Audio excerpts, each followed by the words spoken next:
ও সাধু ভক্ত সেবার আয়োজন হয়েছে।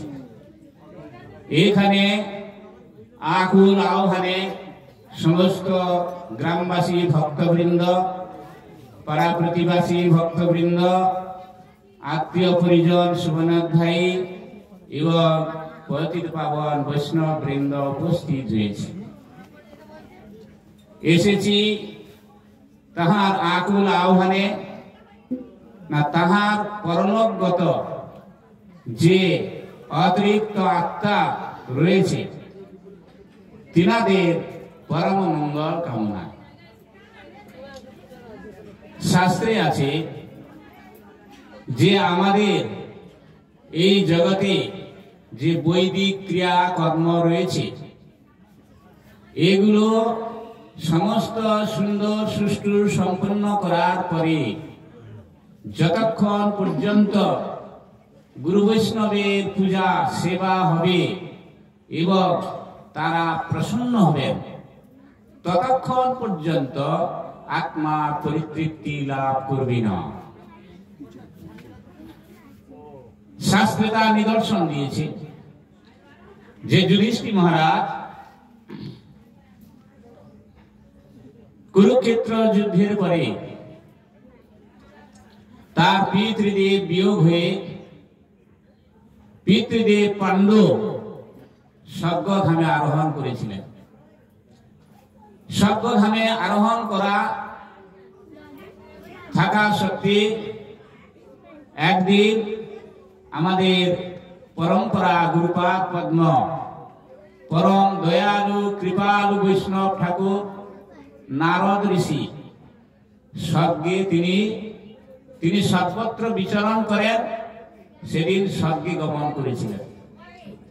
গিয়ে সমস্ত দেবরাজ ইন্দ্র থেকে সমস্ত দেবতাদের সঙ্গে সাক্ষাৎ হলো। গুরুপাদ পদ্মের উপস্থিতিতে সবাই তার পূজা আরত্রিক সম্পন্ন করলেন এবং সেখানেই দেখতে পেলেন যে পাণ্ডু মহারাজ রয়েছে। তখন বলছেন, বলুন আপনি ভালো আছেন তো? তখন পাণ্ডু চোখে জল ফেলল গুরুপাদ পদ্মের চরণে। বলছে, সে কি অশ্রুসিক্ত নয়ন কেন, বিষণ্ণ বদন কেন, চিত্ত এত উদ্বেলিত কেন, চিত্ত প্রসন্ন নয় কেন, কি দুঃখ পাচ্ছ? স্বর্গে তো রয়েছ, বলো কি কারণ? তখন মহারাজ গুরুপাদ পদ্মকে বলেছেন যে স্বর্গে আছি সত্য, কিন্তু আমার চিত্তে প্রসন্নতা নাই, দুঃখে আছি, কষ্টে আছি। বলছি কেন? না, আমার পুত্রগণ সাক্ষাৎ পরব্রহ্ম পূর্ণ ভগবান শ্রীকৃষ্ণ চন্দ্র থাকা সত্ত্বেও তাহাকে উচ্চ সিংহাসনে বসিয়ে তার পূজা আরাধনা যথেষ্ট রূপে সম্পন্ন হয়নি।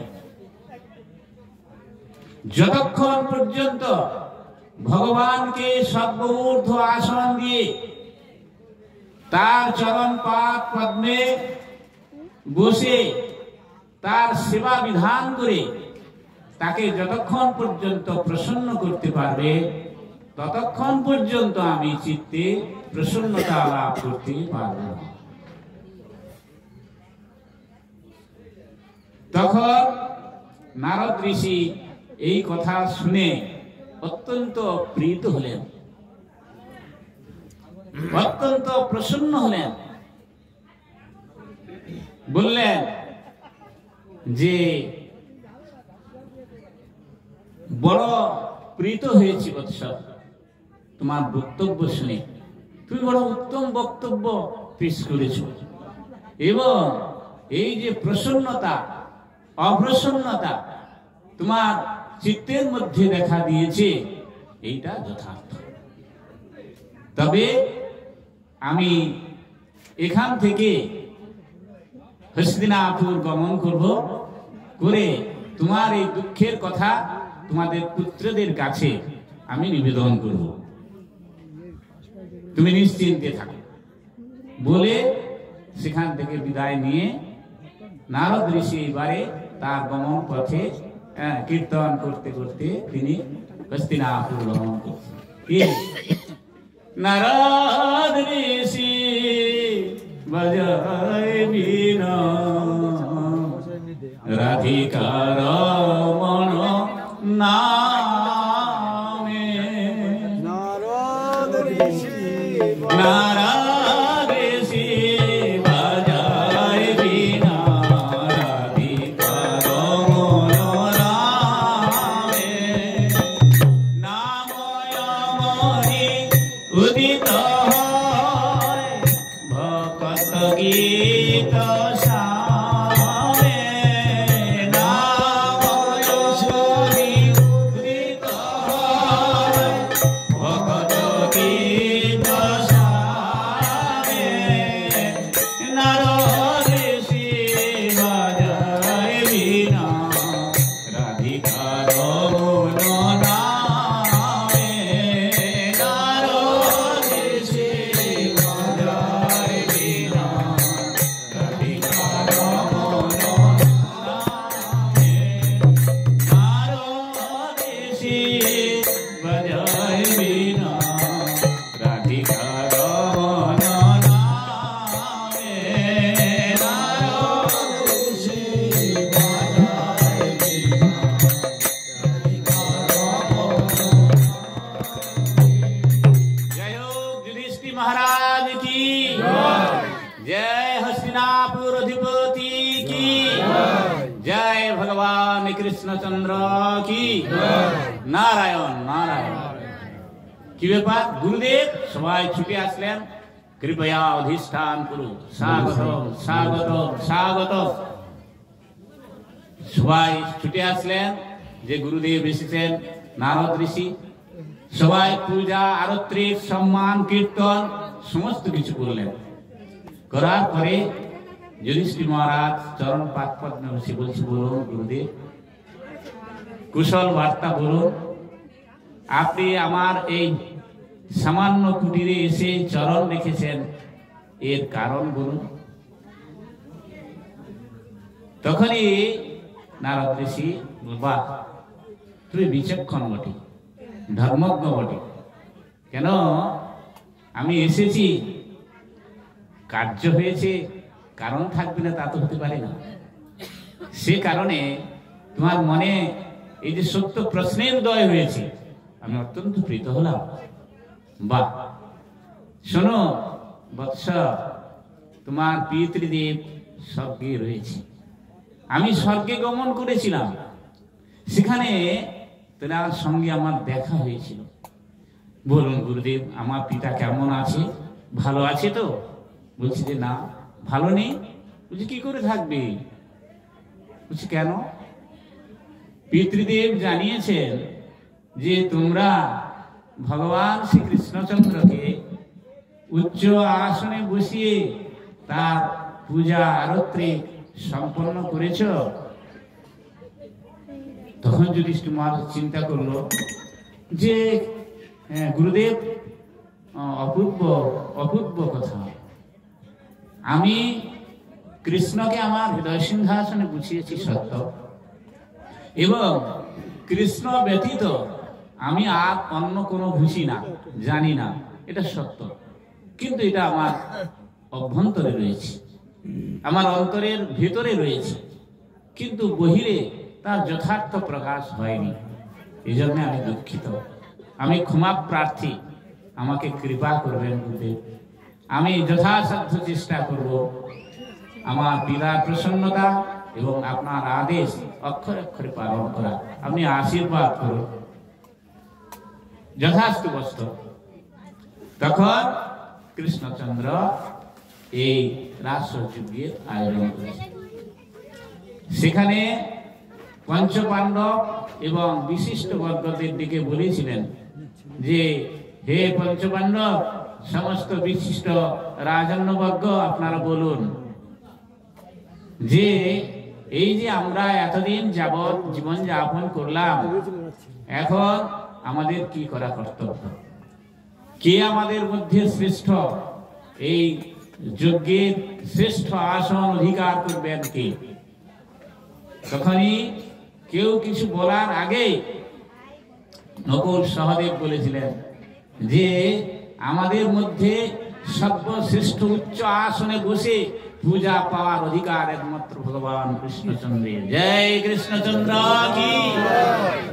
সেই কথা শুনে সভাসদ বর্গ সমস্ত প্রসন্ন হয়ে করতালি মুখরিত হয়ে বহু প্রসন্ন হয়েছিলেন এবং পরবর্তীতে ভগবানকে সর্বোচ্চ সিংহাসন দিয়ে যখন তার সম্মান প্রদর্শন করলেন, পূজা আরতি করলেন, ভোগের বিধান করলেন, সেই প্রসাদ সমস্ত সবাই পেলেন, জয়ধ্বনি করলেন, তার পিতৃ আত্মা প্রসন্ন হয়ে গেল। জয় ভগবান কৃষ্ণচন্দ্র কি জয়, জয় গৌর নিত্যানন্দ ভগবান কি। সেজন্য শাস্ত্রে আমি একটা উদ্ধৃতি বললাম, এইরকম বহু উদ্ধৃতি দেওয়া আছে যে আত্মার শান্তি কোথায়, আত্মার চির মুক্তি কোথায়। সেজন্য আমরা সনাতন ধর্ম অবলম্বী মানুষ, আমরা জন্মান্তরবাদে বিশ্বাস এবং পারস্পর্যক্রমে জ্ঞান আহরণে বিশ্বাস। ভগবান যে সাকার সচ্চিদানন্দ বিগ্রহ ভগবান, এটা আমরা সম্পূর্ণরূপে বিশ্বাস করি। কিন্তু এই জগতে আরো বহু পথ মত রয়েছে এবং আমাদের ভারতবর্ষ তথা বিশ্বে 1/3 যদি বলি তাহলে বলা ভুল হবে। 100-র মধ্যে প্রায় 95% মানুষ নিরীশ্বরবাদী। 100-র মধ্যে 95 জন মানুষ যদি জিজ্ঞাসা করেন যে ঈশ্বর সাকার না নিরাকার, তাহলে তারা বলবে কি, এখানেই জিজ্ঞাসা করলে বলবে যে ঈশ্বর নিরাকার।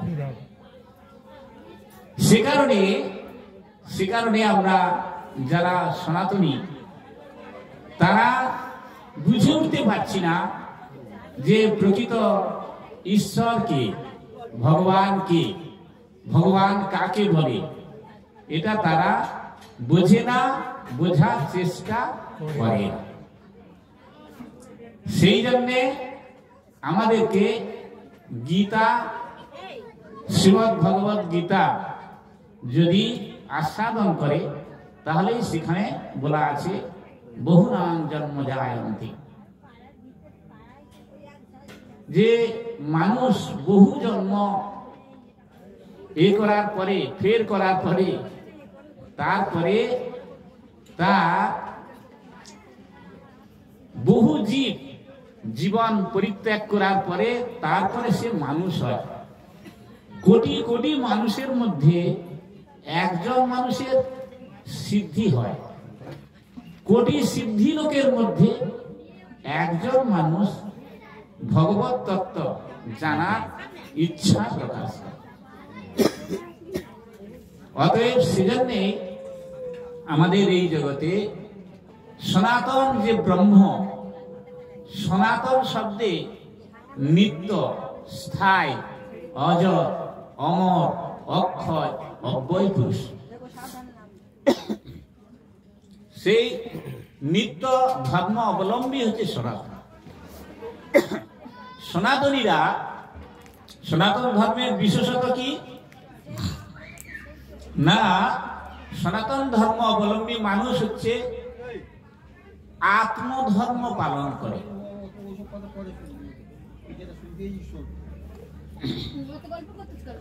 সনাতন ধর্ম অবলম্বী মানুষ আত্মধর্ম পালন করে, আত্মার যে ধর্ম সেই ধর্ম পালন করে।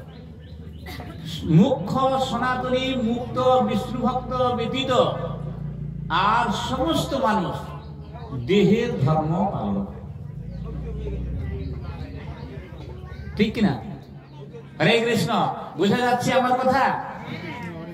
যারা সনাতন ধর্মী অবলম্বী মানুষ যে আছে এই সনাতনীদের মধ্যে 100 জনের মধ্যে 1-2 জন মানুষ আত্মধর্ম পালন করে, যাদেরকে বলে প্রকৃত সনাতন ধর্ম অবলম্বী, সনাতন ধর্মযাজী, যারা ধর্ম যাজন করে। এতদ ব্যতীত আর সমস্ত মানুষ এরা দেহের ধর্ম পালন করে। ভালো করে বুঝবেন, দেহ ধর্ম কি, আত্মধর্ম কি, এইটা এই দিনে বিশেষ করে উপলব্ধি করার বিষয়। আত্মা কি? আত্মা হচ্ছে চেতন। কে আমি, কেন মরে, যারে তাপত্রয়, এই প্রশ্ন করেছিলেন সর্বব্যাপক, সবার মুক্তির, সবার প্রসন্নতার জন্য এবং বেদবাণীকে জগতে প্রতিস্থাপিত করবার জন্য। বেদের সর্বশ্রেষ্ঠ কৃপা কি? সর্বে ভবন্তু সুখিন। ভালো করে বুঝবেন, সনাতন ধর্মের কৃপার অভিব্যক্তি কি? সর্বে ভবন্তু সুখিন সর্বসন্ত নিরাময়। এই কথা একমাত্র সনাতনী এবং বেদ, বেদান্ত, উপনিষদ ব্যতীত অন্য কোন ধর্মে কথা বলা নেই। ইসলাম ধর্মে ইসলামীরা শান্ত হোক, পবিত্র হোক, মুক্তি হোক, এই কথাটা ধর্মগ্রন্থের মূল কথা। খ্রিস্টান, জৈন, ইহুদি সমস্ত ধর্মের তার নিজের ধর্মের সর্বশ্রেষ্ঠতা কীর্তন করা আছে, কিন্তু একমাত্র সনাতন ধর্মে বলা আছে সর্বে ভবন্তু সুখিন সর্বসন্তু নিরাময়া সর্বে পশ্যন্তু ভদ্রাণি মাতৃ সর্ব দুঃখ ভাগবতম ভবেৎ। অতএব সেই জন্যে এই যে সর্বে ভবন্তু সুখিন, সবাই সুখী হোক, সবাই ভালো থাকো, সবাই শান্তিতে থাকো, সবাই ভগবানের চরণ পাদ পদ্ম লাভ করো, এইটাই হচ্ছে আত্মধর্মের মূল কথা। সেজন্য এই জগতে আমাদের অজ্ঞানতা, যাকে আমরা বলি মায়ার জগৎ, এই মায়ার জগৎ বলার প্রচ্ছন্ন কারণ এইটা, তারা নিত্য ধর্ম পালন করে না, তারা অনিত্য যে নৈমিত্তিক দেহ ধর্ম এইটাই পালন করে। সেজন্য প্রত্যেকটি মানুষ সুখের সন্ধান করে কোথায়? খাওয়া দাওয়া, বিলাস, বসত, বাড়ি, গাড়ির মধ্যে। এদের মধ্যে তাদের সুখ স্বাচ্ছন্দ্যকে খুঁজে বেড়ায়। এখানেই তার চরম অজ্ঞানতা, সে অজ্ঞান। শাস্ত্র এখানে বলেছে কি, জড়বিদ্যা যত মায়ার বৈভব তোমার ভজনে বাধা, মোহ জনমিয়া অনিত্য সংসারে জীবকে গড়ে গাধা। জড়বিদ্যা যত মায়ার বৈভব। কেন জড়বিদ্যা? কেন না, আমাদের স্কুল কলেজ পাঠশালাতে যে বিদ্যার অধ্যয়ন করা হয়, এই বিদ্যা অধিষ্ঠাত্রী দেবী ছায়া সরস্বতী বা মায়া সরস্বতী। এখানে যে আরাধনা হয় সে হচ্ছে সরস্বতীর ছায়া। যেমন আমাদের এখানে যে সর্ব অভীষ্ট প্রদানকারী দেবী মা দুর্গা দশভুজী, একে হচ্ছে ভগবানের ছায়া। ছায়া যস্য ভবনানি বিভূতি দুর্গা। সেই রকম এই যে সরস্বতীর আরাধনা এখানে হয়, এখানে সরস্বতী যে সরস্বত্যই নমস্কৃত নমনিত্য ভদ্রকালই কপালিনী দুর্গা শ্যামা কৃপাধাত্রী নারায়ণী নমস্তুতে। কেন এটা বলছে? এরা কিন্তু নারায়ণীর শক্তি মুখে বলছে, কিন্তু কাজে করছে কি? কাজে করছে তার উল্টা। সেজন্য এইখানে ছায়াযস্য ভুবনানি বিভূতি দুর্গা, এখানে ছায়া দেবীর পূজা হয়, আরতি হয়, আরাধনা হয়। সেই আরাধনা করে মানুষ লাভ করে কি? চক্ষু, কর্ণ, জিহা, ত্বক, নাসিকা, বাক, পানি, পাত, পায়ু, উপস্থ, এই ইন্দ্রিয় গণের দ্বারা তাদের যে উপলব্ধি হয়, তাদের যে জ্ঞান হয়, বুদ্ধি হয়, সেইটার দ্বারা তারা জীবন যাপন করে এবং এই জ্ঞান বুদ্ধির দ্বারা তারা সুখের অনুসন্ধান করে। কিন্তু সুখ কোথায়? কোথা সুখ? কোথা সুখ? সুখের কারণ সারাটি জীবন গেল বৃথা অন্বেষণ। সারাটি জীবন ধরে অন্বেষণ করছে সুখকে। একটি লোক তাকে খুঁজে পেয়েছে কি? পেয়েছে? পায়নি। কিন্তু সুখ পেয়েছে কারা? সুখ পেয়েছে তারা। কারা তারা? ভবদিধা ভগবতা তীর্থভূতা স্বয়ং প্রভু তীর্থি কুর্বন্তি তীর্থানি শান্তস্থেন গদাভৃতা।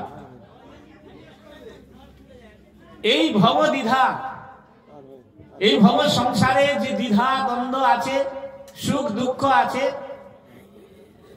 হ্যাঁ, ভাগবতা তিনি ভাগবত স্বরূপে এই দ্বিধা দ্বন্দ্বকে নিরাময় করে থাকেন।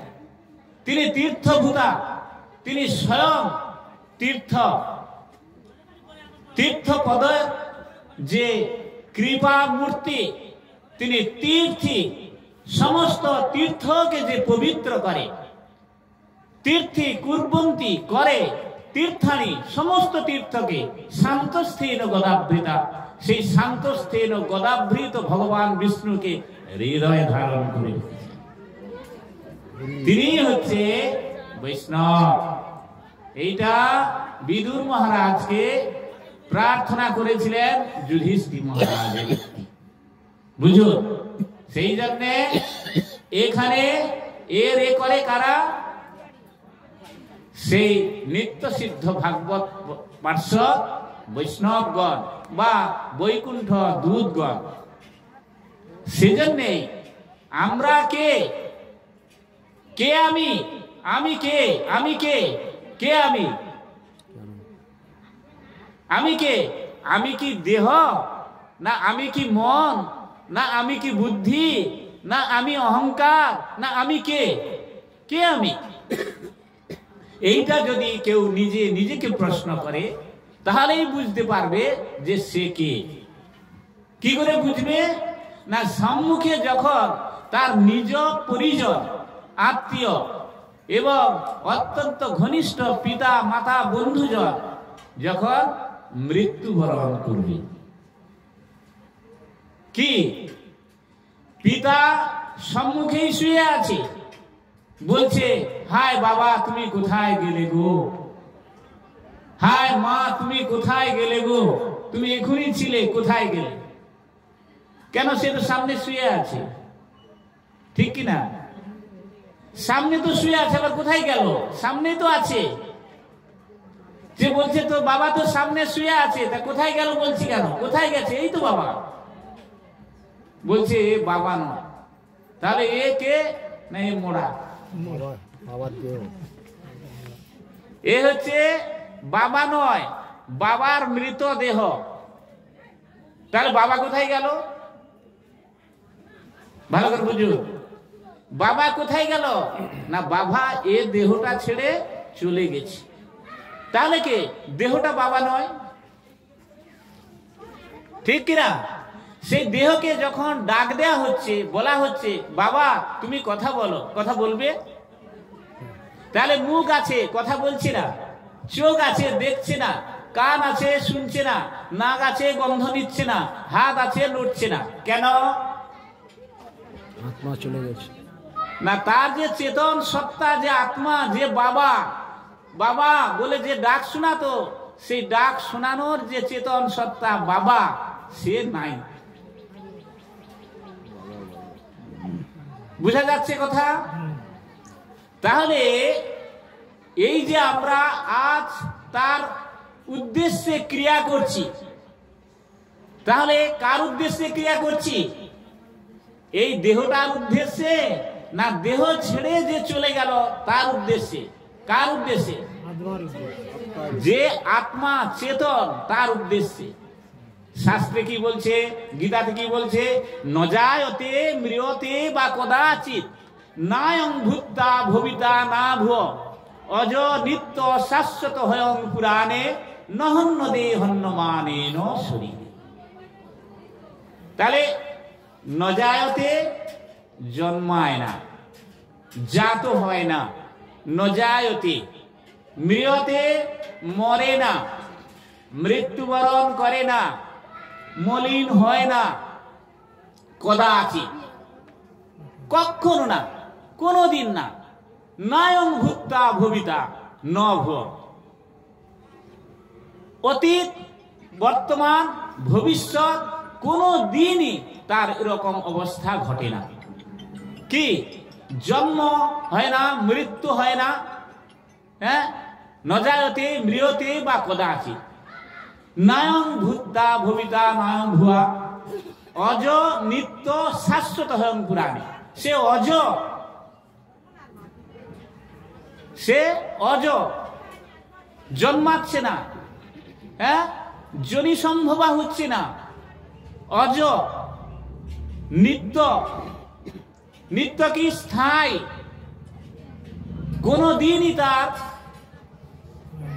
নষ্ট হয় না, বিকৃত হয় না, ক্ষয়ে যায় না এবং নিশ্চিহ্ন হয়ে যায় না। নিত্য, শাশ্বত,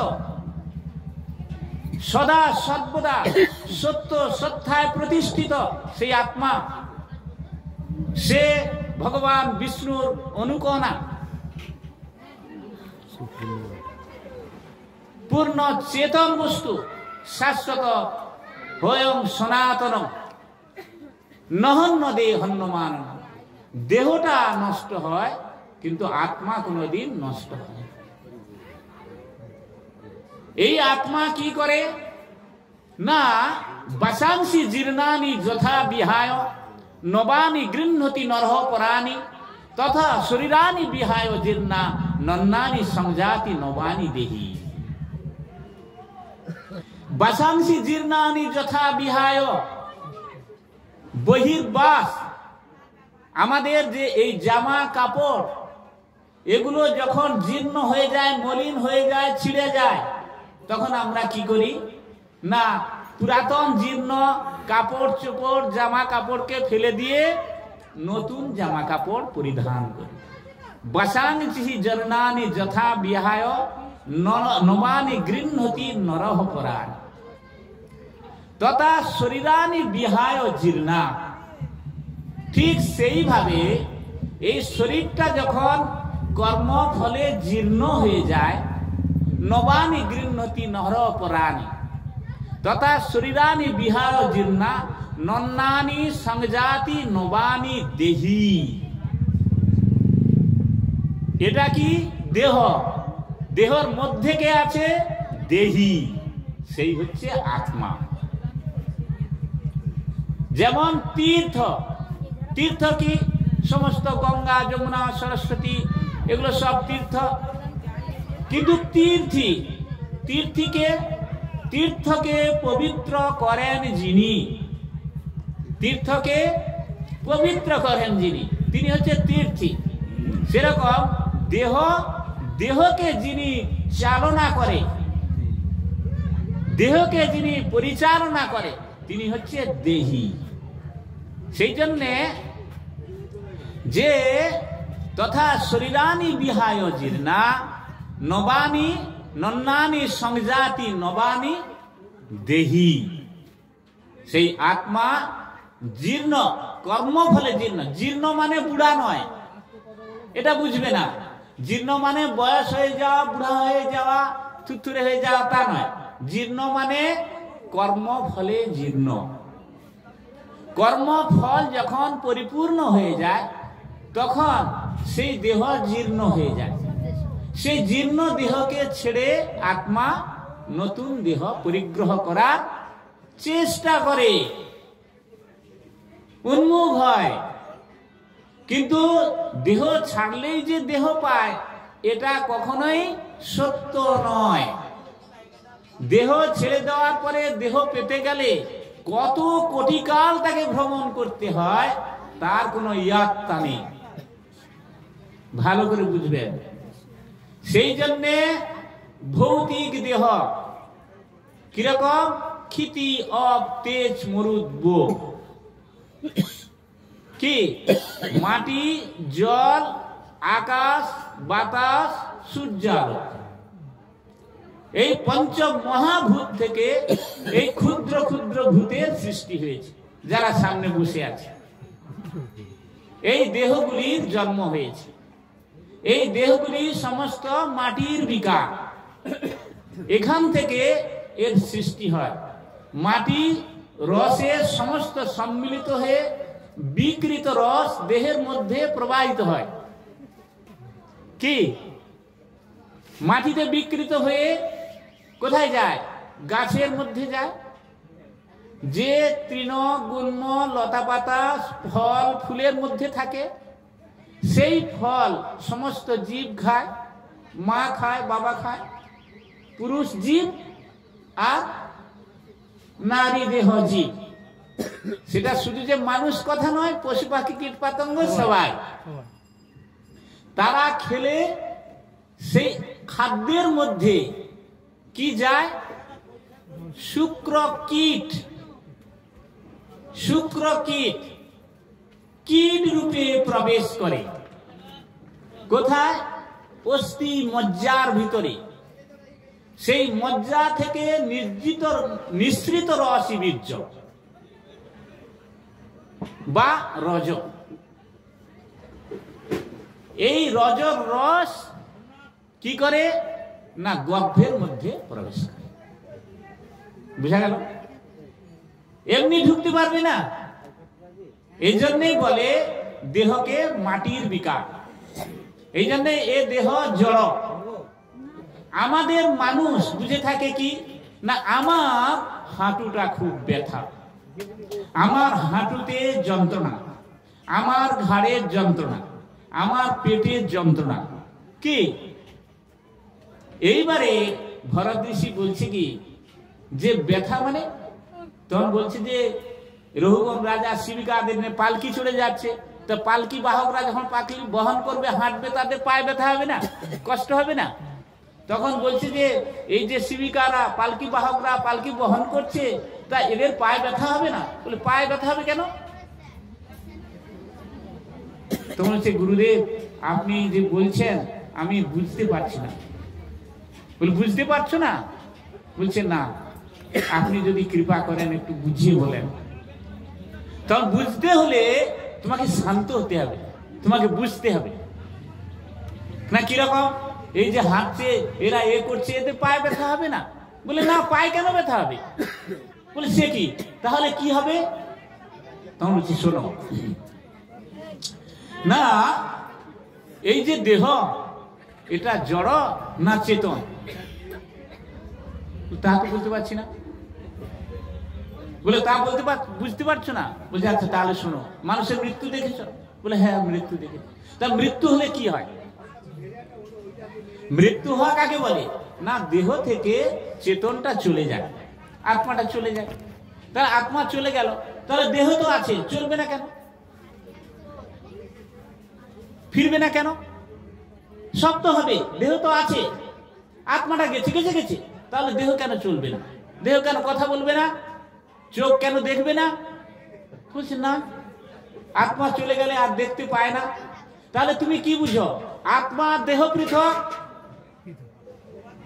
আত্মা আর দেহটা পৃথক। আত্মা থেকে দেহ সম্পূর্ণ ছেড়ে যেতে পারে, ঢুকতে পারে? বলছে হ্যাঁ। তাহলে এবারে তুমি চিন্তা করো, দেহ ছেড়ে যদি আত্মাটা সম্পূর্ণ ছেড়ে চলে যেতে পারে, তার কোনো অসুবিধা না হয়, তাহলে দেহ আর আত্মা যদি পৃথক হয় তাহলে দেহটা জড়? বলছে হ্যাঁ জড়, দেহটা জড় বস্তু। তাহলে জড় বস্তুর কি কোনো অনুভূতি থাকে? বুঝুন, এইবার বুঝুন ভালো করে, জড় বস্তুর কোনো অনুভূতি থাকে? এই যে এটা জড়, এই যে কাঠটা জড়, এই যে মাটিটা জড়, এদের কি কোনো অনুভূতি আছে? একে যদি মারো, চিমটি কাটো, পুড়াও, যা কিছু করো, এ কি চিৎকার করবে, কিছু বলবে? অনুভূতি নেই, কেন এটা জড়। সেরকম দেহ তো জড়, তাহলে জড়ের অনুভূতি আসবে কোথা থেকে? বুঝা গেল? কোথায় করে জল কোথায় পড়ছে? হ্যাঁ, জড় অনুভূতি কোথা থেকে আসবে বলো? তাহলে বলছো কেন যে পায়ে ব্যথা? বলে তাহলে ব্যথা কি করে হয়? এইবার এর বুদ্ধি খুলেছে, এইবার বুদ্ধি খুলেছে। কেন? প্রশ্ন এসেছে যে তাহলে ব্যথা কি করে হয়? না, ব্যথা হয় আমি অহংকারে। আমি অহংকার যতক্ষণ বলছি পাটা আমার, পাটা আমার, হাতটা আমার, মুখটা আমার, এই আমি অহংকারী। যখন জীব বলছে যে পাটা আমার, তখন আত্মা কি বলবে? বলে বাহ, দেহের মধ্যে যে দুটি চেতন বস্তু রয়েছে, এক আত্মা, এক পরমাত্মা, ভগবান বাসুদেব।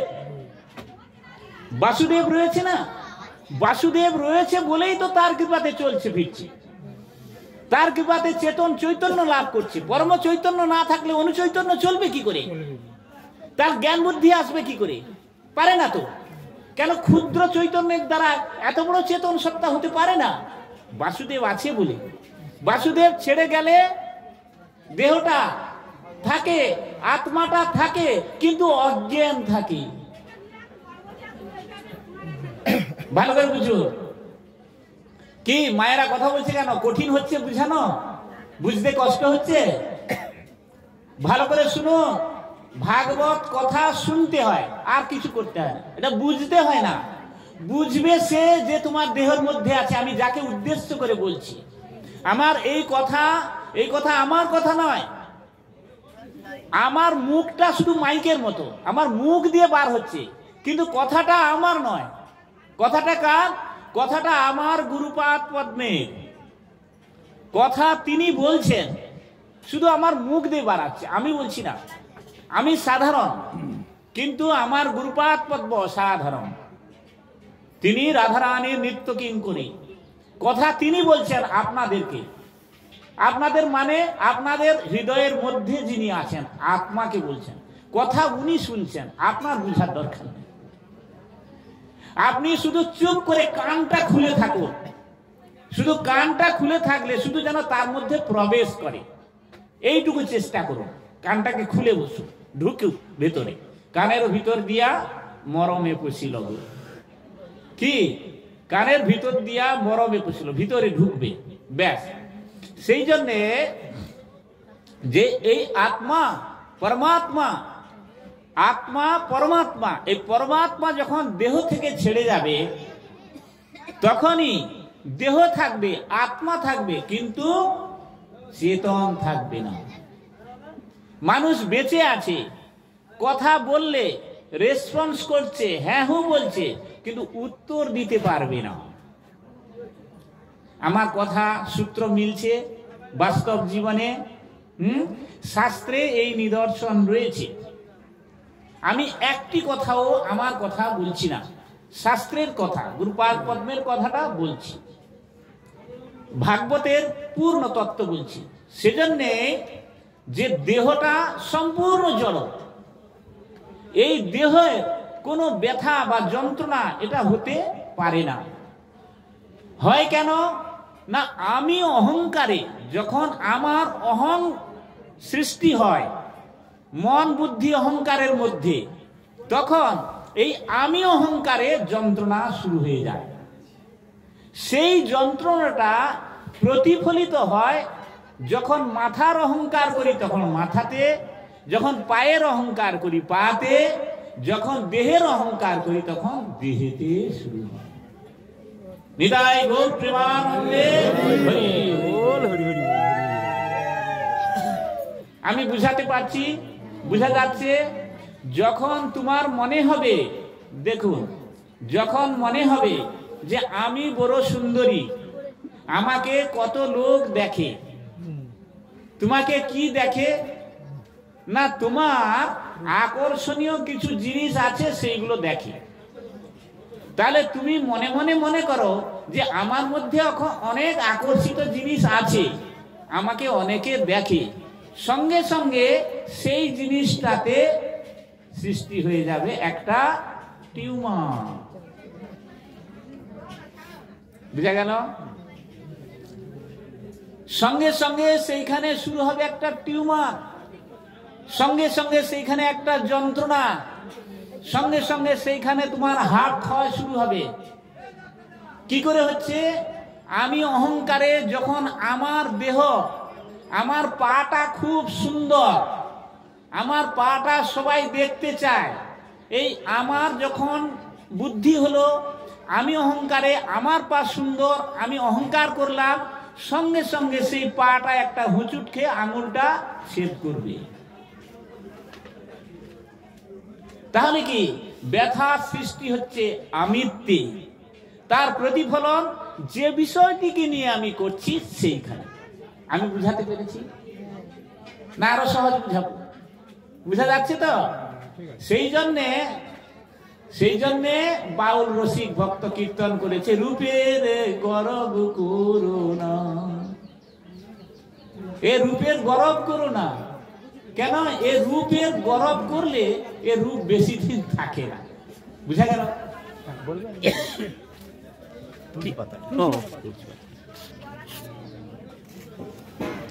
সেই জন্য আমাদের কোনো বিষয়ে অহংকার করা যাবে না। বুঝা গেল? অহংকার আসলেই পতনের কারণ। সেই জন্যে আমরা সমস্ত অহং বাদ দেব। কি করে বাদ দেব? না জানলে বাদ দেব কি করে? না, তখনই বুঝতে হবে। এই জন্যে মহাপ্রভু শিক্ষা দিয়েছিলেন কি, যে তিনাদপি শুনিছেন তররপি সহিষ্ণু না অমানীন মানদিনা কীর্তনীয়া সধাবলি। অমানীন মানদিনা, দৈন্য দয়া অন্যে মান প্রতিষ্ঠা বর্জন, চারি গুণে গুণী হই কর নাম সংকীর্তন। হ্যাঁ, দৈন্য হও। দৈন্যতা মানে কাতরতা, অত্যন্ত কাতর হতে হবে। কেন দৈন্য হব? হ্যাঁ, এজন্যই দৈন্য হব যে আমার বলিতে প্রভু আর কিছু নাই, তুমি তো আমার মাত্র পিতা বন্ধু ভাই। ভক্তিনাথ ঠাকুর কীর্তন করেছে যে আমারও বলিতে প্রভু আর কিছুই নাই। এই আরতিটা শুনে আর পরের লাইন শোনার দরকার নেই। আমারও বলিতে প্রভু আর কিছু নাই, তুমি একমাত্র আমার পিতা বন্ধু ভাই। কি আমি যাকে আমার ভাই বা পিতা বা বন্ধু বা মাতা বলছি, প্রকৃতপক্ষে সে কিন্তু আমার নয়। কি সেজন্যই সে আমাকে অসময়ে ছেড়ে চলে যায়। কি আমি কি দিয়ে পুজিব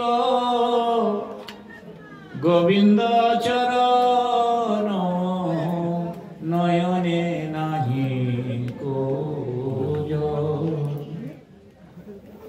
চিন্তা করো, কেন বলছে না যা কিছু জিনিস আছে এখানে সব তো ভগবানের। কি এই যে ফুল ফুটেছে, আমি পূজা করব ফুলটা ছিঁড়ে নিয়ে, কিন্তু ফুলটা কি আমি করেছি? এই সৌন্দর্য কি আমি দান করেছি? না, প্রকৃতি। তাহলে তার স্রষ্টা আছে, স্রষ্টা সৃষ্টি করেছে, সেজন্য আমার বলে তো আমি দিতে পারি না। সেজন্য বলছে কি দিয়ে পুজিব গোবিন্দ চরণ, নয়নে নাহি কোজ। হা গোবিন্দ বলি কাঁদিল না প্রাণ, হা গোবিন্দ বলি কাঁদিল না প্রাণ, বাঁচিয়া রহিয়া কি ফল। তাহলে কি আমার বলতে একটাই জিনিস আছে, সেটা হচ্ছে আমার চোখের জল। আমার নিজেকে দেওয়ার মতো আমার অহংকার, আমিত্ব, এইটাকে দেওয়া, আমার মন প্রাণটাকে দেয়া, আত্মনিবেদন করা, দেহটাকে ভগবত চরণে দেওয়া, কিন্তু এছাড়া আর কিছুই নাই, তাই না? কি দিয়ে পুজিব ভগবান গো তোমারে আমি,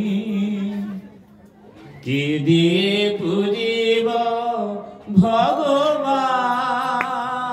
ভগবান গো তোমারে আমি। আমার বলিতে কিছু নাই যে হরি, সকলি তোমারি দান। কি দিয়ে পুজিব ভগবান ওগো তোমারে আমি। আমার বলিতে কিছু নাই যে হরি, সকলি তোমারি দান। কি দিয়ে পুজিব ভগবান।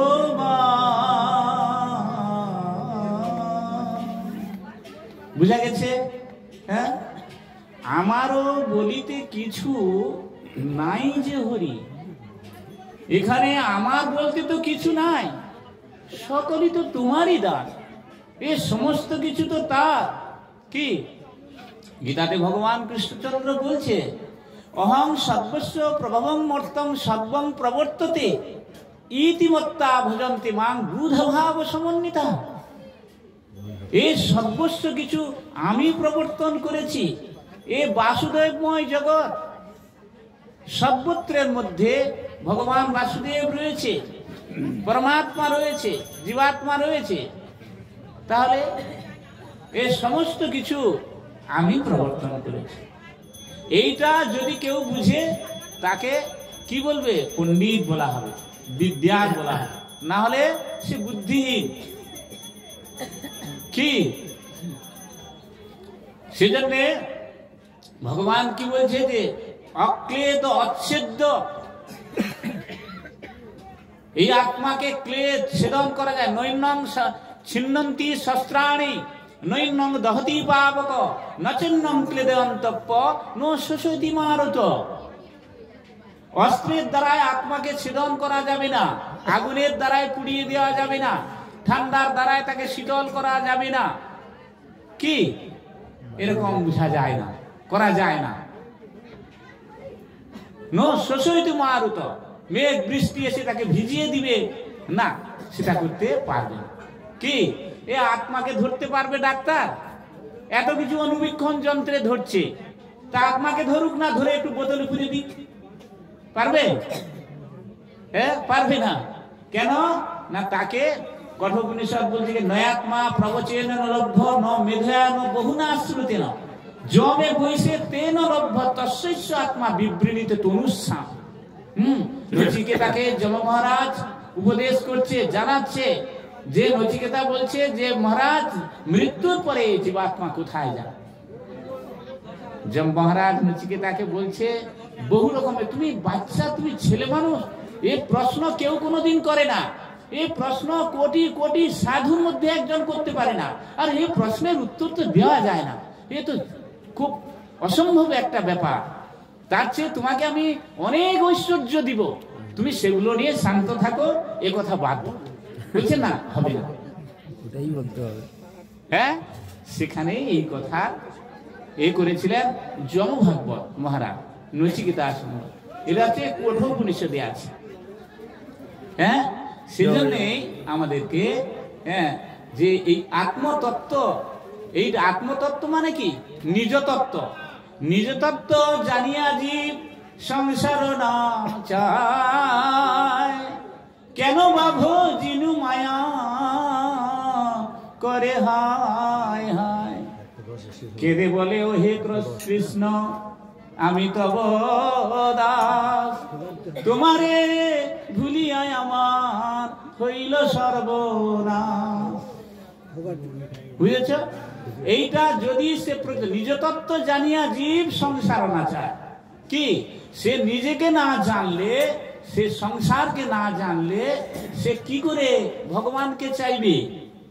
এজন্যই তো এই জগৎ মায়া, অজ্ঞানতার অন্ধকার, এই মায়া, এই অন্ধকারে জীব রয়েছে। সে নিজেকেও দেখে না, অপরকেও দেখে না, মায়াকে দেখে না, ভগবানকে দেখে না, জগৎকে দেখে না। বুঝতে পেরেছ? অন্ধকার। এই জন্যে গুরুপাদ পদ্মের প্রণামে বলেছে অজ্ঞান তিমিরান্ধস্য জ্ঞানাঞ্জন শলাকয়া চক্ষুরুন্মিলিতং যেন তস্मै শ্রী গুরবে।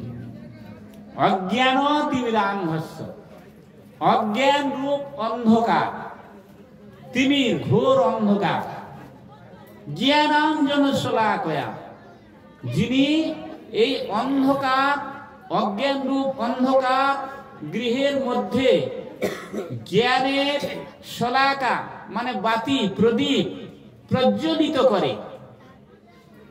জ্ঞানাঞ্জন শলাকয়া, জ্ঞানের প্রদীপটা জ্বালিয়ে দেয়।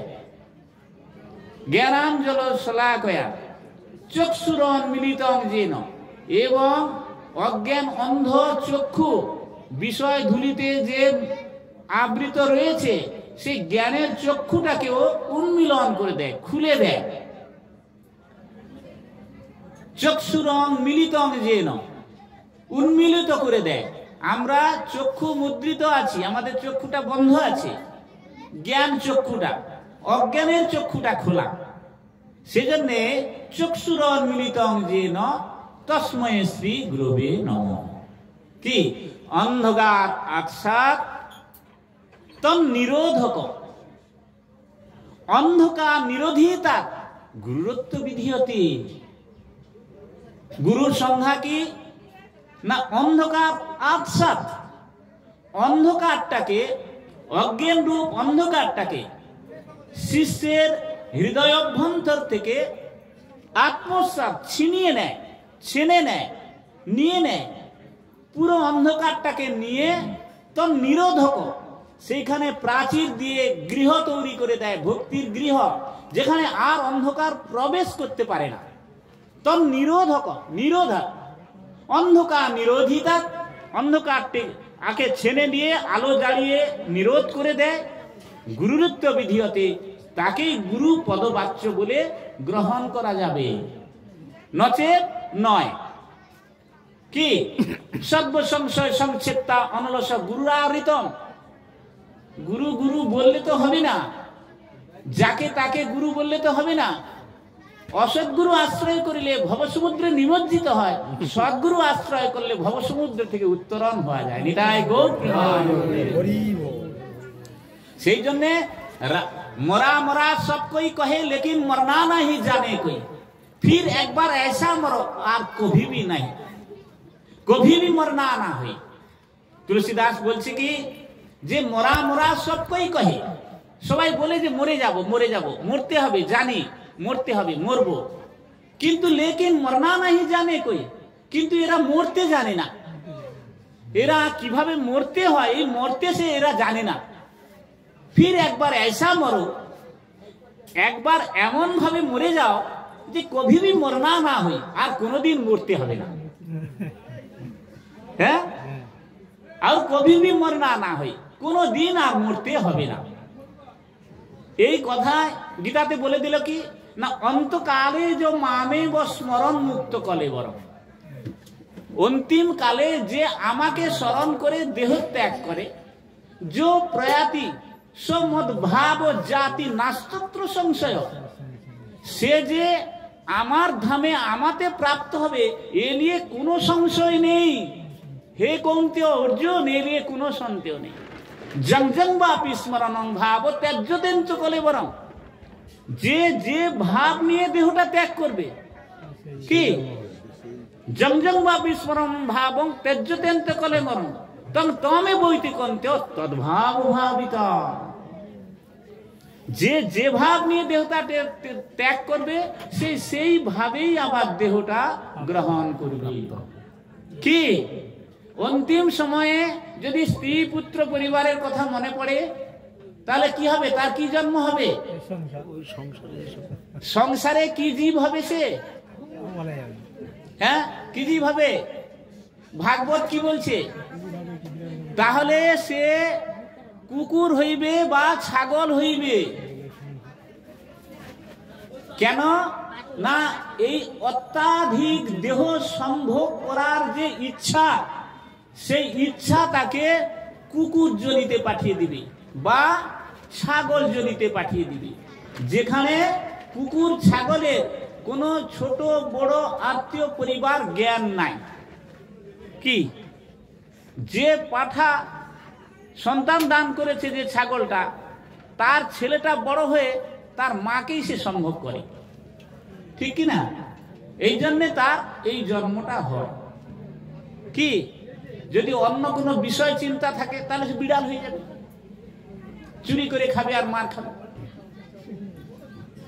সনাতন গোস্বামী পাদ বলছে যে দেহ ত্যাগের পরে যখন প্রথম দেহ সে পরিগ্রহ করে, সংসারে আসক্তি জীবের সংসারেই প্রথমে জন্মগ্রহণ হয়, সে জন্তু হয়ে যায়, জীব হয়ে যায়। এভাবে বহু উপাখ্যান উপনিষদে আছে, ভাগবতে আছে। সেজন্য অন্তিম সময়ে কি করা হয়, এদাব সাংখ্য যোগাভ্যাম সধর্ম পরিনিষ্ঠয়া জন্মলাভ পরপুংসাম অন্তে নারায়ণ স্মৃতি, অন্তে নারায়ণ স্মৃতি। এই যে ভক্তি যজ্ঞ করা হচ্ছে, নাম যজ্ঞ, ভাগবত যজ্ঞ, বৈষ্ণব যজ্ঞ, এই যজ্ঞের উদ্দেশ্য কি না, আমরা সবাই মৃত্যুবরণের সময় যেন আমার ভগবান শ্রীহরিকে মনে পড়ি। অন্তে নারায়ণ স্মৃতি নিতাই গৌর প্রেমানন্দে হরি হরি। সেজন্যই আমাদেরকে এই ভক্তি যজ্ঞ, এই নাম যজ্ঞের আয়োজন করতে হবে।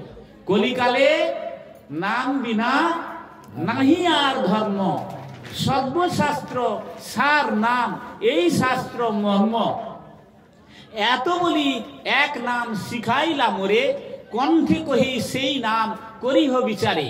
হরের নাম হরের নাম হরের নামইব কেবলম, কলৌ নাস্তেব্য নাস্তেব্য নাস্তেব্য গতিরন্যথা।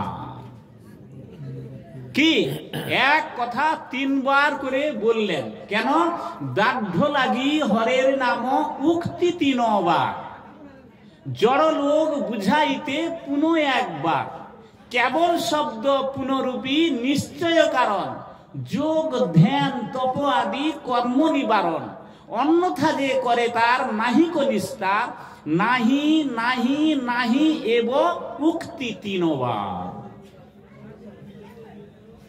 মহাপ্রভু কেন এক কথা তিনবার করে বললেন না? দৃঢ় দাঢ্য লাগি হরের নাম উক্তি তিনবার। এই হরের নাম হরের নাম হরের নামই কেবল তিনবার বললো। কেন বললো?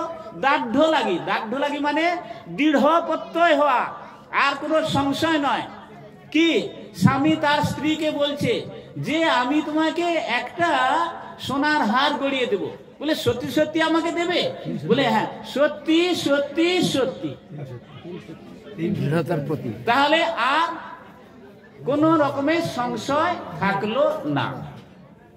সেজন্যই তিনি বাধ্য লাগি হরের নাম উক্তি 3 বার, হ্যাঁ, আর সমস্ত জড়লোককে বুঝাইতে পুনঃ একবার হরের নাম হরের নাম হরের নাম হইব কেবল। কলো নাস্তেব্য নাস্তেব্য নাস্তেব্য গতিরন্য, গতি নাই। হ্যাঁ, এই আজ্ঞা পাইয়া নাম লই অনুক্ষণ, নাম লইতে লইতে মোর ভ্রান্ত হইল মন। পাগল হইলাম আমি, ধৈর্য নাহি মনে, এত চিন্তি নিবেদিলাম গুরুর চরণে। কিবা মন্ত্র দিলা গুসাই, কিবা তার বল, জপিতে জপিতে মন্ত্র করিল পাগল। নাচায় হাসায় মোরে করায় ক্রন্দন, গুরু এত শুনি গুরু মোরে বলিল বচন। কৃষ্ণ নাম মহামন্ত্রের এই তো স্বভাব, যেই জপে তার কৃষ্ণে উপজয়ে ভাব। কৃষ্ণ বিষয়ক প্রেমা পরম পুরুষার্থ, যার আগে তৃণতুল্য 4 পুরুষার্থ।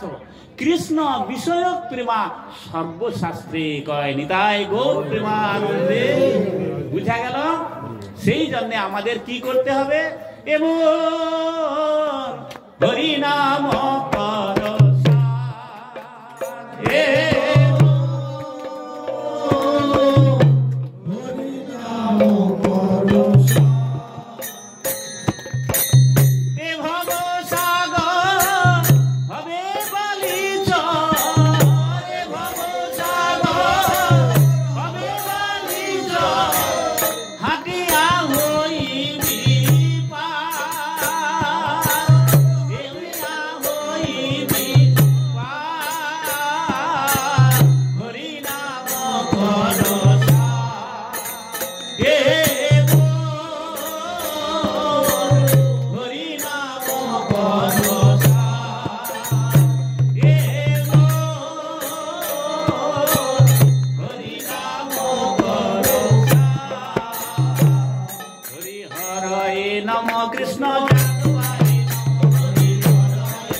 নিতাই গৌর হরি বল, নিতাই গৌর প্রেমানন্দে হরি হরি বল। সবাই মায়েরা উঠে দাঁড়ান, সবাই উঠে দাঁড়ান, এবার আরতি কীর্তন হবে। হরি বল। হে প্রভু করুণাময়, হরে